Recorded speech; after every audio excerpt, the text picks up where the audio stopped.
Être sourcier, ce n'est pas un jeu. Les enjeux économiques que supporte le client pour réaliser un forage sont importants. Il ne faut pas prendre la recherche d'eau à la légère.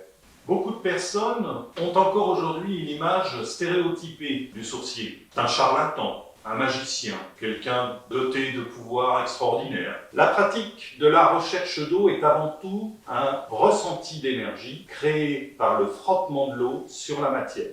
En ce qui me concerne, je m'arrête à cette explication physique qui guide mes recherches. Je ne crois pas que ce soit un don, c'est plus une disponibilité sensorielle que certaines personnes ont à ressentir les variations du champ magnétique souterrain.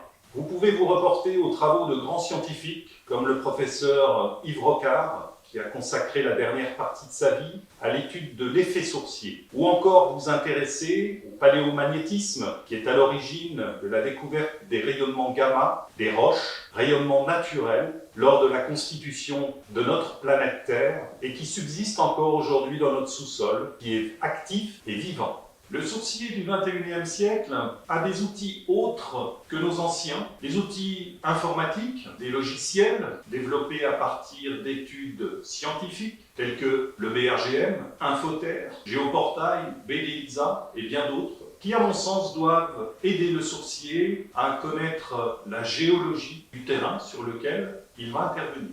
La connaissance, la méthode, la rigueur, l'énergie et l'humilité sont les qualités du sourcier. Ressentir une veine d'eau, un croisement ou un mariage de veines, réussir à tracer sur le terrain ce schéma, pouvoir déterminer la largeur de la veine, estimer la profondeur et le débit de celle-ci, voilà en quoi consiste l'activité de sourcier. Cela demande beaucoup de pratique, beaucoup d'énergie, être disponible dans le moment présent. Cela demande aussi de consacrer l'ensemble de l'énergie de son corps dans ses baguettes.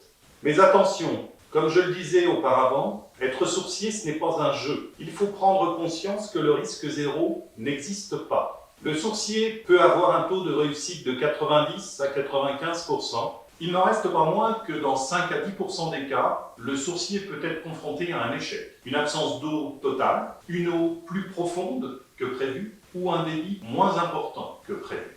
La nature des couches minérales, des roches du sous-sol, peuvent influencer, tromper ou fausser le ressenti du sourcier. Je vous invite à consulter la rubrique « Mise en garde du sourcier ».